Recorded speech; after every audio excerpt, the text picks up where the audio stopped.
मोरया. पाऊसला किती आला पूर्ण भिजून गेला. आता आमच्या समोरचा व्ह्यू इतका छान आणि इतकं मस्त दिसतं ना ते दृश्य.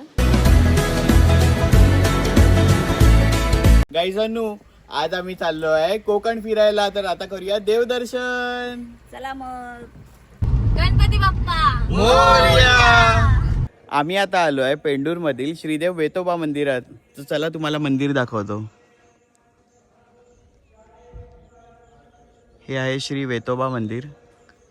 आतमध्ये शूटिंग अलाउड नाही आहे, तर तुम्हाला इथूनच मी मंदिर दाखवतो.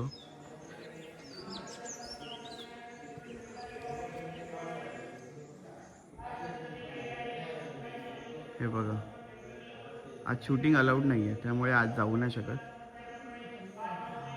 मी आलो आहे श्री भगवती देवी मंदिर धामापूरला. आता एंटर करतोय आतमध्ये. पण धामापूर तलावाच्या इथे आहोत. हे बघा तलाव.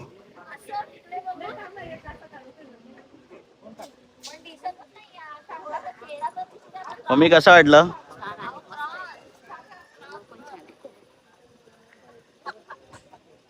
हे मंदिर. पाऊस किती जोरात आलाय. भरपूर पाऊस आलाय. आता आम्ही आहोत धामापूरला भगवती देवी मंदिरात आणि तुफान पाऊस. म्हणजे आपला पाऊस तिथून येताना कसा दिसणार डोंगरात, असा फुडून येत पुढे असा येताना दिसत होता. चला आता जोरात आलाय पाऊस, आम्ही जातो.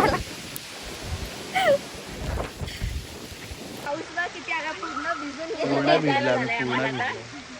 पूर्ण कपडे वगैरे भिजून भारी वाटतंय. पण छान वाटलं, छान वाटलं. थंड वगैरे. येस, खूप मजा आली. आता जाऊया नेक्स्ट लोकेशनला. सगळे जाऊन गाडीत बसलेत ऑलरेडी. आपण पण जाऊ आता. आपण आपल्याला चेंदवनच्या श्री माऊली मंदिरात.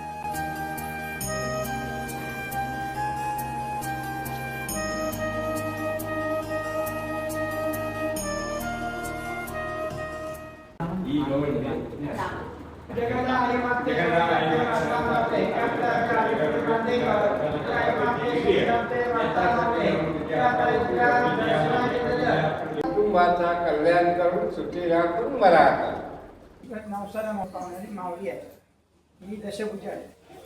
ही समजा कोणाला मूळ बाळ राहत नसेल तर नवस करतात की मूळ बाळ होऊन दे, मला आकड्याचं बाळ पाळणार नाही. समजा कोणाचे हातपाय दुखत असतात तर नवस करतात की हातपाय चांगले झाल्यानंतर लाकडाचं माणूस घालेल. समजा जे जे काही इच्छा आहेत आणि त्या इच्छा सगळे पूर्ण झाल्यानंतर लाकडी वस्तू घेऊन येतात. ही चेंदवनची माऊली आहे.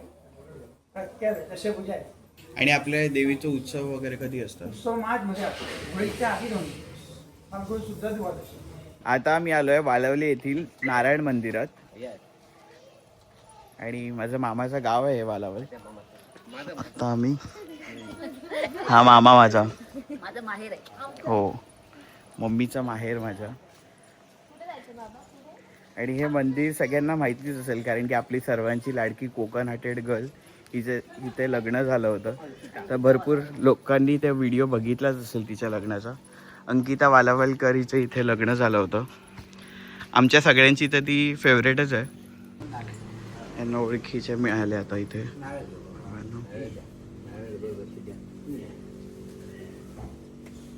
या मंदिराची रचना आणि इथलं बांधकाम इतकं सुंदर आहे. तुम्हाला आत गेल्यावरती मी दाखवतो. पूर्ण लाकडी बांधकाम आहे. आणि मंदिराच्या खांबवरती ना अशी कोरीव काम केलेलं आहे. इतकी सुंदर प्रत्येक खांबावरती नक्षी केलेली आहे. तुम्ही नंतर बघालच व्हिडिओमध्ये. आणि हा मंदिराचा गेट बघा. आणि जसं आपण धामापूरच्या तलावात बघितलं, धामापूरच्या भगवतीकडे बघितलं की बाजूला तळं होतं, तसंच इथे या मंदिराच्या बाजूला देखील तळं आहे. आणि ते तळ्यामध्ये आता पूर्ण कमळ आलेलं आहे तिथे. आणि हे मंदिर वालावलीचं श्रीदेव लक्ष्मीनारायण मंदिर.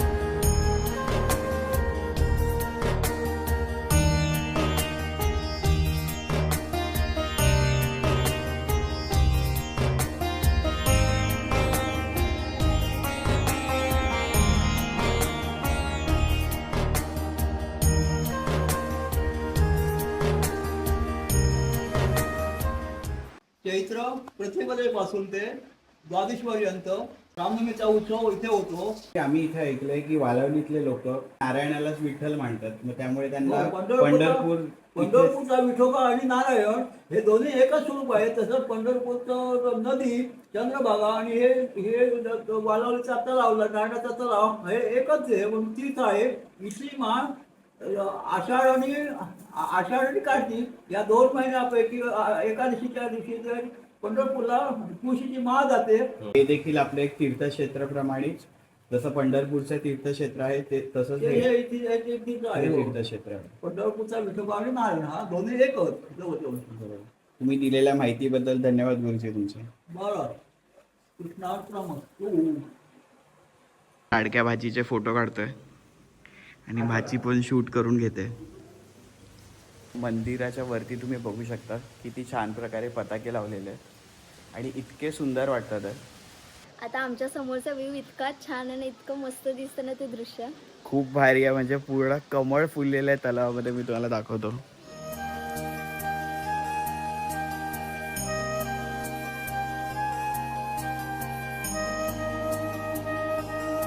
पूर्ण असे कमळ फुललेले आहेत.